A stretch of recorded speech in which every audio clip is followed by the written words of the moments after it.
Hey, good morning, everybody. How is it going in internet YouTube world? Mark Payne, Bruce Kennedy, good to see you guys both here. Welcome to the Gospel of Two Wheels, number 191, where the coffee's hot, the bikes, which we have lots of them here, are fast, and your comments are thankfully absolutely ridiculous. It's awesome to see you guys. Kim Jackson, Beverly Boys, what's happening? Beverly Boys, did you see I was wearing your shirt? Thinking the last slog. Really appreciate that shirt. Thank you so much. Really does mean a lot. 62 degrees in Wyoming this morning. Kim Jackson, speaking of that, the family and I will be coming to Wyoming starting Saturday night. We're coming to encampment and camping out and fishing up there, and then eventually working our way down towards like Steamboat in the Yampa River Valley. And then anyway, so yeah, it's going to be awesome. Beverly, you're super impressed. I don't know about being super impressed, but thanks. Thank you so much for the shirt. 5280 James, what is going down? Jacob, from Alaska. Right on, man. Where in Alaska are you, Jacob? That is a bucket list destination for the boys and I to get up there and do some fly fishing in Alaska. My parents have been there. I would love to get up there and fish, catch some giant fish. By the way, guys, if you haven't followed me personally on Facebook, we caught giant fish last night, or I caught giant fish. Ewan actually caught fish, which is awesome. But we went down to the east portal of the Gunny. So anyway, whatever. It's down in the Black Canyon, and oh my gosh, it was whatever. It was awesome. Jacob, Anchorage and Fairbanks, those are pretty far apart, but I'm guessing you work. And so anyway, but that's awesome. Super awesome. Yeah, one of these days I'm going to get up there. I would actually really like to just ride motorcycles up there, fish. And anyway, David Barbercheck, need to work on jetting 65 SX. Go over the process. Yeah, absolutely. I absolutely can. Mojave Mike from Vegas, what's happening? Robbie Childs, what is going down? And Robbie, I hope you got my last email back to you. I will try to get a number. Sorry, things are crazy right now because I'm alone here this week, and then I'm gone next week, so it's a little bit nutty. I apologize for the delay in getting you that price, the firm price on your suspension, but I can figure it out. So, yes, let's talk about dirt bikes, guys. David Barbercheck wants to know the process of jetting a 1965 SX. So on KTMs, what I like to do is, if you, I'm assuming you have. If you don't, you can go online and get the manual for that from KTM. That's a beautiful thing about KTMs, especially the newer ones. They're starting to take the manuals of the older ones off their website, but the new ones you can still get. Go on there, get the jetting chart, start there. Start with what they say on that bike because they're usually pretty close. It seems like these days, Chris Cooley, what's happening? Again, Chris, thank you for the fuel pressure gauge. Sorry, I forgot that it was you. As you can imagine, there's lots of craziness, but thank you very much. So anyway, some of their the big bikes, the Mikuni jetting, I don't feel like they were very close at all. My old 300, my 2012 300, they were right on the money. I thought they were really good. The jetting was great. So anyway, it's hit and miss. But David, start with what they say. Put that in there. Take it out. Ride it. Let the kid ride it. Obviously, you can ride it too, but let the kid ride it. Listen to it. Maybe follow him around and really listen to the bike. And then if there's any complaints, like I find that some people overthink jetting.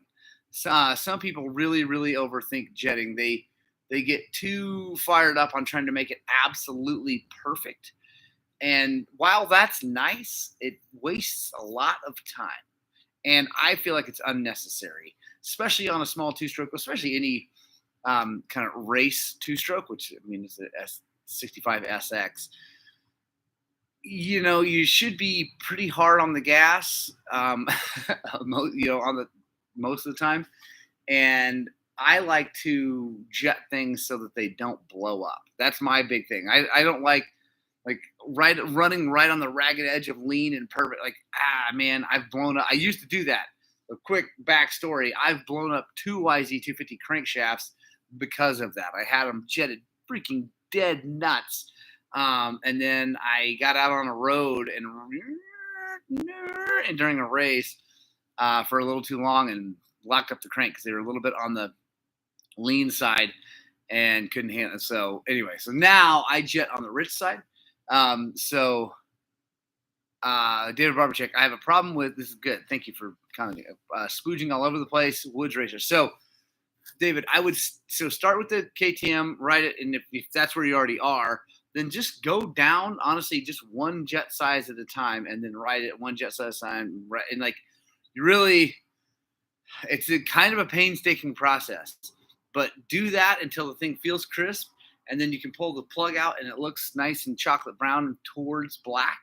Again, I lean heavily towards being too rich because too rich, while it might spooge, might make a mess, also doesn't blow things up. So, Jacob, have you ever spent much time on a TPI? If so, ever tried the Cooper ECU? Jacob, I haven't spent a ton of time on TPIs. I have not spent any time on the Cooper ECU. Except that one of our good customers who we just did some suspension work and got a head for, but anyway, whatever. He got a Cooper ECU, and he really likes it. And he's coming from a guy who, he's a very, very good rider.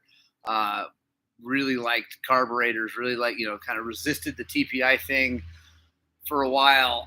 He really likes the Cooper ECU. So I don't know. Last week, I guess the 125's air cleaner came apart. I never thought the whole thing would fall off. Yeah, Mark Payne.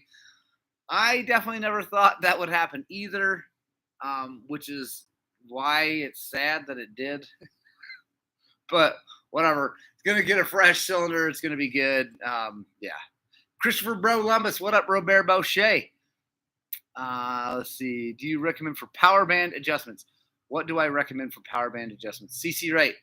Are you making a joke about power bands, or are you asking more like about power valve and like trying to tune the actual power band? Which, by the way, guys, if you're new here, you're watching this video, first of all, if you're having fun, consider subscribing. That'd be awesome. Consider giving us a thumbs up because that's also awesome. But also, I mentioned this in the Schlog I'm filming this week, but this channel is all about including all the people from the dirt bike world and really trying to help people out. And I know that there's a lot of people out there that know a ton. A lot of people know way more than me. And then there's a lot of guys that are brand new.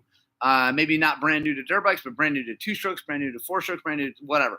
So I'm trying to bring this thing, make it so that we all can understand it. So I'm going to explain power band real fast. For those of you who don't know, a power band is not an actual thing, a physical object that you can hold. It is the band, if you want to call it, or range of RPM where the motorcycle makes more horsepower and torque. And on a 2-stroke, that's generally a narrower range of RPM. Although these days with power valves, they've broadened that power band a lot and made them amazing. Back in the old days when it was tuned on the pipe and the porting and all that, it was a real narrow power band. I remember there's a great book, guys. If you haven't read Stealing Speed, I absolutely recommend it. It's phenomenal. It's by this guy, Matt Oxley. It's whatever. It's a really great book. Paper copies are really expensive because it's out of print, but you can get it on Kindle, and it's amazing. Anyway, they talked about the old MotoGP bikes, the 2-stroke bikes, the old ones, had a seriously effective power band range of about 400 to 800 RPM, which is like this. Anyway, it's crazy. Let's see.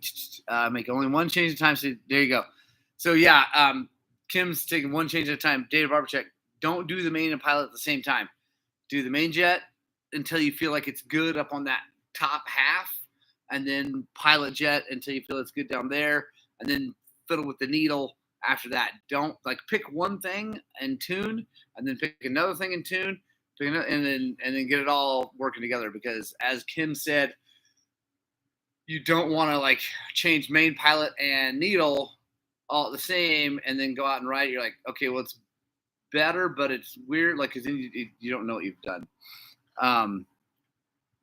Brian Hill, don't think I'll make it to Taylor Parker Sergeant this year. Dang. Thank you for loving the videos. Yeah, I'm hoping to make it to Sergeants before the Death March, but man, I don't know. It's a crazy year this year. Yeah, Bruce Kennedy may want to have a clean, filtered, fresh top end before any jetting. Those little buggers rev a lot. I agree. I don't know. I mean, if the top end's in good shape, I wouldn't just put a piston in it just because, but definitely have the air filter clean.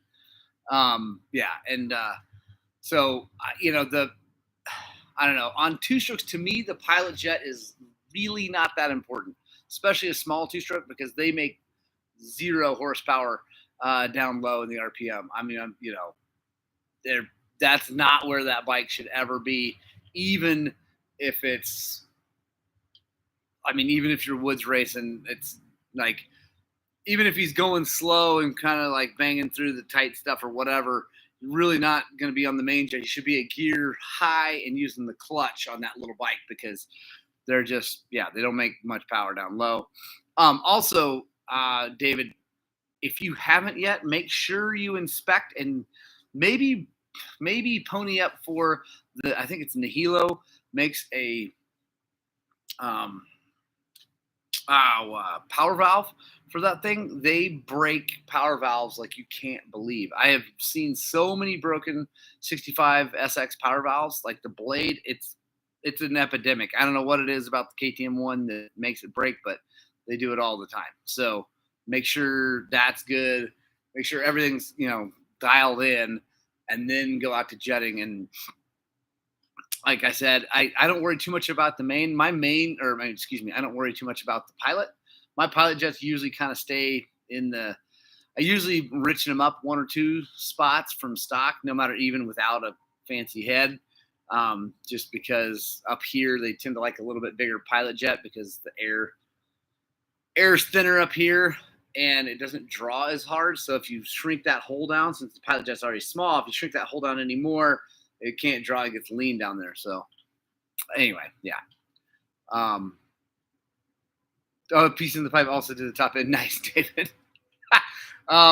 Yeah. So, yeah, I would set the pilot wherever the book says. That should be just fine, and then start fiddling with the main jet. And one thing I learned from Kelsey, I didn't know this before, but when one way to jet the main is to go out, find a kind of a gradual hill where the kid or you or whatever can click the thing into kind of a little gear, maybe a little bit too high, like 1 gear high for that hill, and then hammer it wide open, just bam, and it's going to bowl. And you want it to be steep enough that it lugs the bike, but not so steep that it won't pull.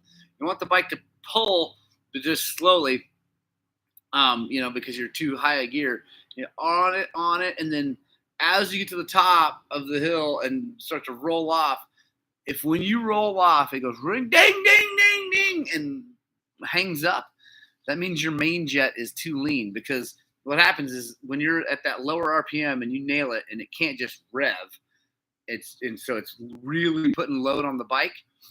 You open it up and it is drawing as hard as it can on that main jet, and it goes up.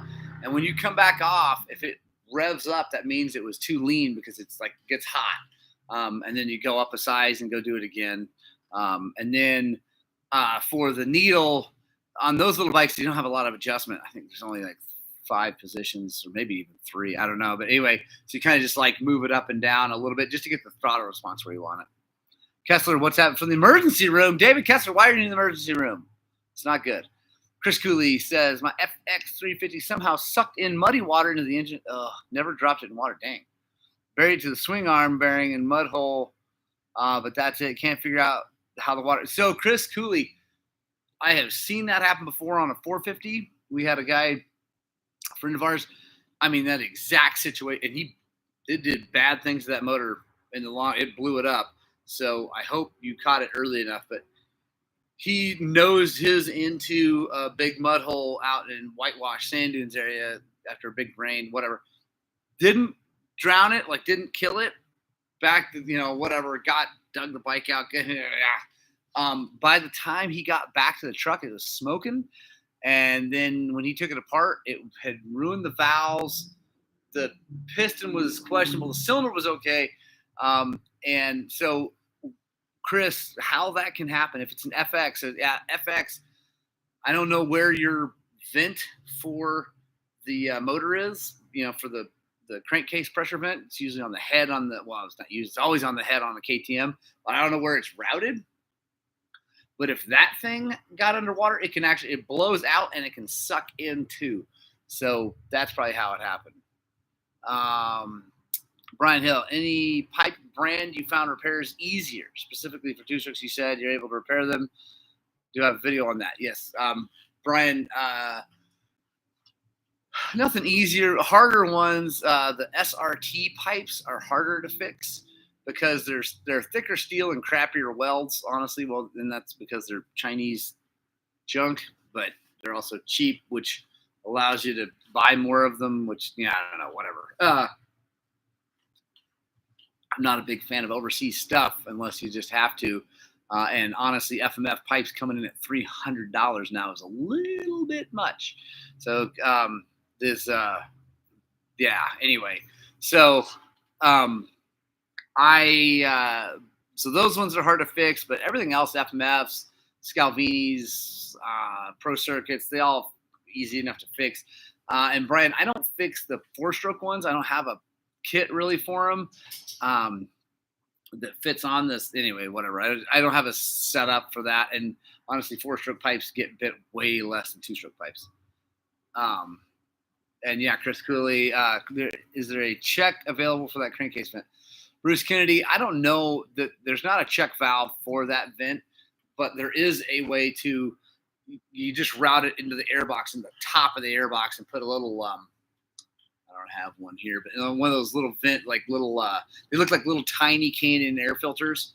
And just to keep the extra oil from going onto the air filter, whatever. Anyway, So the EXCs do put it in the airbox. I would route yours to the airbox. So, it's a long story. Dave Kessler, let's just say I encountered an errant 10 in yellow birch EXC. Well, David Kessler, I don't know exactly what that means, an errant 10. But anyway, I am super sorry that you are in the emergency room. I hope you heal up quickly. For any of you who are wondering, my mother is not here. Because she sadly tripped and fell and put her knee into the pavement and broke her patella. She's just fine, fortunately. Well, her patella is broken, so that's not fine. But she is going to be just fine. But she's at a doctor's checkup, hopefully not having to have surgery on that. So anyways, everybody say hi to my mom anyway, because I love her and she'll watch this later. I know Matt Simpson, but she's okay. She didn't break her hip, so we're good. So we're all good. Also, guys, I see that there's lots of you guys watching, which is awesome. Thank you very much. Only a few thumbs up. So if you're watching and you're in the chat, back out of the chat, hit the little thumbs up button and come back into the chat, which honestly kind of is hard to figure out sometimes, but that does mean a lot. The way this YouTube algorithm works is that the more interactions and things like that we have, the further it bumps it up into the like it shows it to more people, which anyway helps us. We make a little bit more money, and also we get more viewers, which is the goal. Get Risky Vlogs. I just recently found your channel, and you've helped me so much from your knowledge of working on dirt bikes. Just want to say thank you. Thank you. Awesome. Thank you very much, Get Risky. I really appreciate that. I'm glad you found us, and I hope you stay with us and check it all out. Yes, thanks, Kim Jackson. What kind of rear tire on the blue and yellow bike behind you? Oh, so by the way, that's an interesting bike. That is a Husaberg, but it's the KTM 501 Husaberg. Anyway, whatever. That is a Moto's, I think. Hang on. Yeah, that's the Moto's hybrid thing. I haven't ever run one of those because I'm not a motos dealer. But I don't know. People seem to like him. He's got the matching front, he's got A motos on the front too. Let's see. Sean Deagle from Canada. What's happening? What kind of it's coming to do? Looks good. Yes, thanks, Nate. Appreciate you supporting us. And those, by the way, when you buy a hat, which I don't have on, this is my Oklahoma Gold Rush hat, or one of the new T-shirts, the Believe T-shirts with the two-stroke pipe, those are coming directly from the shop. There's shipping out of here. So Leandra, me, well, definitely not Zach. He doesn't do anything. So either Leandra or I will have touched that stuff and sent it to you. So if you get grease stains on it, sorry, that means I'm the one that packed it. But so when are those students coming for a lesson? Which students are you talking about? Kim, I've never tried the blue one. Is the Yamaha. You guys are awesome. The Dirty Doyle, thanks. My two-strokes match. So Ed Dugan, yes. Sorry. First of all, hi, Ed. I forgot to say hi. And yes, I am racing the Shady Burrow. The whole family will be there. Thomas, he's not entered, so he's not racing. But Ewan and I are both racing both days. My little dude, my little guy is going to freaking race two. He's a seed racer because he's on, 16 and under, but I don't know what his day length is going to be. It's going to be big, though. Probably like $75. Beverly Boys, why can't I ship to Canada? Honestly, it's because of the hassle. Like, I don't like if I go to my UPS account, it's like $150 to even try to ship to Canada. It's ridiculous, right? It doesn't make any sense. And my stamps.com account won't let me ship to Canada. It doesn't have the option to ship to Canada. And that's how I ship most things. And then the USPS, it's just too much. Honestly, it turns out it's a lot of a hassle, and I'm sorry about that. But someday I will get that figured out. We're like, as you can tell, we're more of an actual repair shop and not an online store. So I haven't gone down that road really to figure it out. Bruce Kennedy. So yeah, I had those. So Bruce is asking about the students come to learn. So that was the YZ 125 tear apart night. And unfortunately, only a couple kids showed up. It was with our church, and Jeremy Sanino thought he was going to get a lot more kids here. They didn't show up. I don't know. We're going to try to lean into that more. I think it's because it was a Monday night on a beautiful, sunny, gorgeous day, and I think everybody was just out doing stuff. Now, I usually do my evening clinics here during this winter after we're done doing the Thursday night rides. And so I think we're going to switch that up and we'll get them back in. But we did have a few kids, which was awesome. Brody was here. That was the best. What up, Jimmy Nyhart? How's it going? I did not see the group. Yeah, Bruce, there's not a big group, unfortunately. Mike Brown. Mike Brown. Is that Mike Brown from Tennessee? I doubt it. If it is, I'd be so sad. Would it be too hot to spend a few days in the Montrose area in early August looking for somewhere before a couple of days? No, Mike Brown, it would not be. Down in like the Valley, Peach Valley, Dry Creek, yes, it will be probably too hot, except for early in the morning. It's really, really nice. Jim, tell you what's happening. But the Uncompahgre Plateau tops out at about 10,000 feet here, and it's a perfect place to acclimate for Taylor Park and all that. So please come on out. Jim Tully, are you coming on the Death March again this year? If so, are we going to make sure everybody's actually ready to leave on time? Jimmy Dart did the top in on the 877, frigged up the power valve timing thing, took all the bolts up. Oh, what are you doing, man? Nyhart, come on, man. I hope you got it all sorted out, though. But yeah, and Mike, yeah, like I said, please come by and stop by. See, when are you coming? Early August. So early August, we're going to be racing the Shady Burrow that first weekend. I don't know if it's the first weekend in August or the second. It's probably the second. It's like 7th, 8th. Anyway, we're going to be in South Fork racing the Shady Burrow, but all the rest of the time we'll be around. And what else? Oh, well, and then mid to late August, I'll be in Montana fishing with my dad. So I'm excited about that. What else? What other questions you guys have? And if I missed a question, please let me know. I got this thing on top chat. Hang on. I hope I didn't miss anybody. Let me see.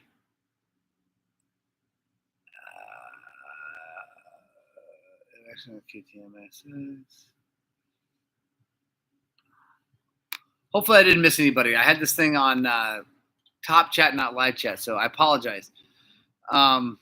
Jim, I'm glad you're going to be there, and I love your friends, but man, they were driving me nuts last year. Deck timing thing, waiting for you to show up, runs, but I'm paranoid. Nyhart, honestly, it's whatever. It's not that big a deal. You'll be all right. Chris Cooley, no Idaho trip for me this year unless something crazy changes, but I don't think so. I just, with the new house, the shop, whatever. This year is a rebuilding year for next year, doing a bunch more trips. Last year was really great for me, and the year before we got to travel a bunch, and I'm feeling very blessed for that and very thankful that I got that for those 2 years. This year, not so much. Gold start issue is so good. Michael Webster, I'm getting ready to buy a 650L. Good choice. I was considering the TW200, but at 6'1", I thought maybe too small. Mike Webster, yeah, it probably is too small. Also, look at that. There's a TW200 right there. That one's a weird one. That's coming up on the Schlag. You guys see that? That's not, I don't know. Haven't figured that one out yet, but whatever. When's the Death March? Colorado Dirt Bikes for Life. It is the first weekend in September, which I believe is the 10th. I think that it's Saturday, that first Saturday. Excuse me. It's the second Saturday in September every year because my birthday is the 14th of September, so I try to time it around there. And, yeah, anyway. Kim Jack, even looking for a TTR 230E. Not that I know of right now, but I will keep my ears out because there's always someone looking for something like that. If you're like me, that new bike you ordered will show up in the first big snowstorm day and you'll be drilling. Bruce Kennedy, that sounds like it very well could be true. There's lots of rumors that those bikes are going to be late, and mine's already supposed to not be here till September, so there's a chance it's going to be late. Who knows? Whatever. Fingers crossed we get it early, but I doubt it. Nyhart, I'm sure you are down at least 0.001% horsepower, and I know that you need all that. I could tell we were messing with your flow, Jim. Yeah, it was driving me nuts, honestly. Whatever. Things happen, but for me, so Jim's talking about the Death March last year, and we'll just a quick touch on the Death March. For anybody here watching who wants to join us on the Death March, it is, like I said, second Saturday in September every year. And it is a 200-plus mile day in the Taylor Park area, pretty much all of the hard trails in Taylor Park in one day.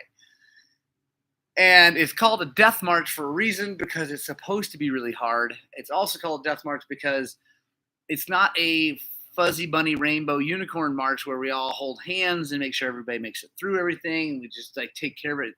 That's not this ride. That's most of my rides. I try to make sure that, I have a history going way back of not being the best trail ride leader just because of my nature. I'm just a human, and I'm not the best human all the time. But I've gotten a lot better as I've aged. So generally, I try to make sure everybody makes it, no one gets hurt, all that stuff. Death March is the one time a year where that all goes out the window, and it is all about me finishing that ride. And I don't really care if anybody else finishes that ride. I want them to. I want them to show up and have fun and do it and suffer through with me.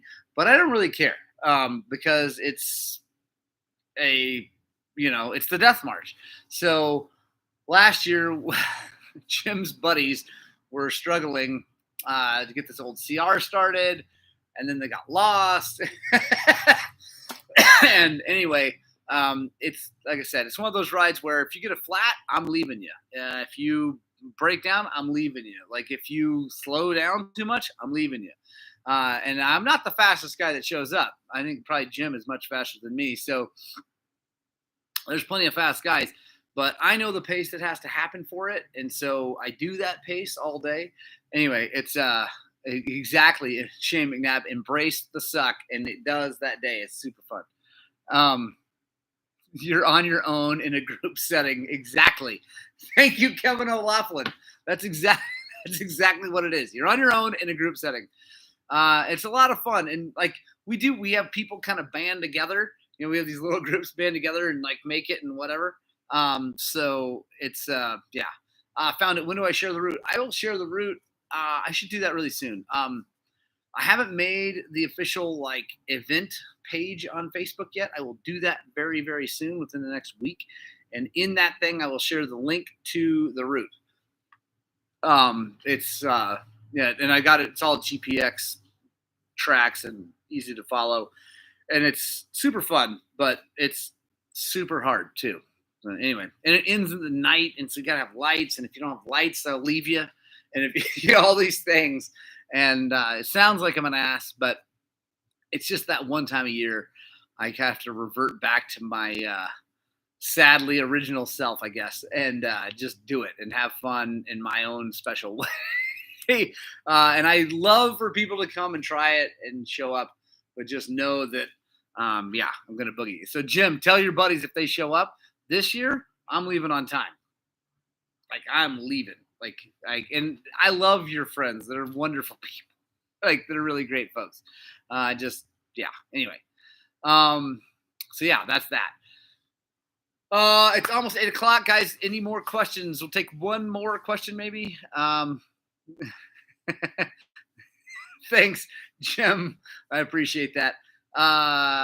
Do you guys, is a single track Timberline coming from 5? Oh yeah, dude.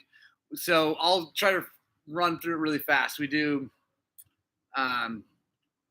Fossil Ridge, Timberline, Gold Creek, Star, Italian Connector, Flag, Bear, Mount Tilton, Double Top, Waterfall, Block and Tackle, Wall Rod, Dead Man's, Rosebud, Roaring Judy.